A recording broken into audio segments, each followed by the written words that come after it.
मैं विपुल Agarwal CGM Jharkhand circle आपको ये बताना चाहूँगा कि हमारा जो सिल्वर जुबली BSNL का दिन नज़दीक आ रहा है 1 अक्टूबर 2025। इस सिल्वर जुबली के मौके पे हम लोग अपना 4G सर्विसेज चालू कर रहे हैं और tomorrow our honourable prime minister will be launching और commissioning the 4G services all over India. As far as Jharkhand Telecom Circle is concerned, ये एक बहुत बड़ा माइलस्टोन है BSNL के लिए कि हम लोग अपना 4G को कमर्शियल लॉन्च कर रहे हैं। और ये जो 4G टेक्नोलॉजी है ये पूरी तरीके से स्वदेशी टेक्नोलॉजी है। इसका फ़ायदा ये होने वाला है कि within no time we will be upgrading this whole network to 5G also, and it is expected that somewhere in the beginning of the next financial year we will be in a position to commission our 5G services also through on the same 4G network, on the same 4G equipment, and around the whole 2G 3G का जो हमारा legacy network चल रहा था झारखंड में, वो सारा का सारा हमने पूरा का पूरा अपग्रेड कर दिया है 4G में। All those sites have been upgraded and now 4G services are working. And not only that, around 755 new sites have been proposed in the 4G saturation project, out of which around 680 sites are already being commissioned, and around 820 sites are available in LWE. Sir ग्राहकों के लिए कोई offer है इसमें? ग्राहकों के लिए जो I am expecting is that they will be getting best of the services in terms of the bandwidth, in terms of the speed, and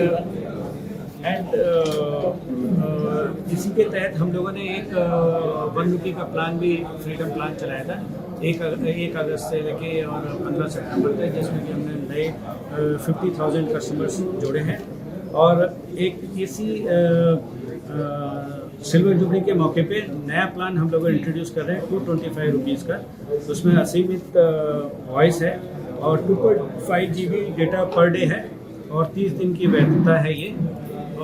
तो मैं समझता हूँ कि मैं आग्रह करूँगा कि हमारे यहाँ झारखंड में ज़्यादा से ज़्यादा कस्टमर हम BSNL से आके जुड़ें और हमारा BSNL का 4G सर्विसेज को एक्सपेरिमेंट करके देखें और उसका लाभ उठाने का कोशिश करें।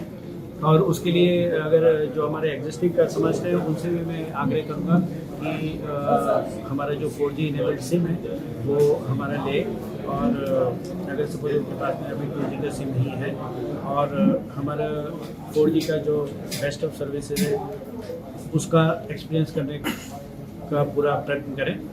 और ये मैं समझता हूँ कि गवर्नमेंट की तरफ से एक बहुत बड़ा साहसिक कदम उठाया गया था, जिसमें कि भारत को इंडिजिनस टेक्नोलॉजी अंडर द आत्मनिर्भर भारत के दिशा में कदम बढ़ाते हुए हम लोगों ने ये टेक्नोलॉजी डेवलप की है।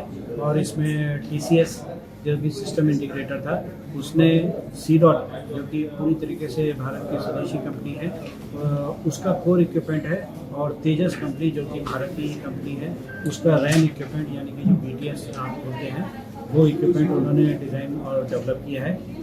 और पूरा का पूरा ये जो इक्विपमेंट को इंटीग्रेट करने का और नेटवर्क डेवलप करने का, फिजिकली इंस्टॉलेशन कमीशनिंग करने का ये काम TCS ने किया है। इसलिए ये पूरी तरीके से हमारा एक स्वदेशी इक्विपमेंट है, स्वदेशी सर्विसेज है।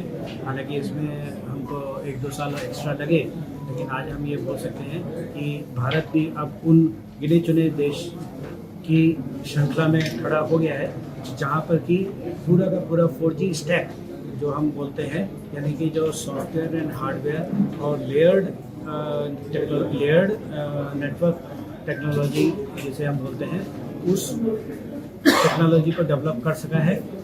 और बहुत ही मुश्किल से 3-4 कंट्रीज़ ही हैं जिसमें कि ये पूरी तरह से डेवलप किया गया है। स्वीडन है, चाइना है, फिनलैंड है, तो उसी श्रृंखला में अब भारत का भी नाम आ गया है। इवन जो बहुत ही डेवलप्ड कंट्रीज हैं, कैश रिच कंट्रीज हैं, they are also depend upon the other this 4G stack developed companies के ऊपर डिपेंडेंट थे, लेकिन आज भारत इस पोजीशन में है कि उसके पास खुद अपनी 4G स्टैक टेक्नोलॉजी है और उसको हम बहुत प्राउडली कमीशन करने जा रहे हैं। और मैं समझता हूँ फ्यूचर में भी ये टेक्नोलॉजी और दूसरे कंट्रीज़ के लिए भी अवेलेबल होगी as per the future government policy. Thank you very much.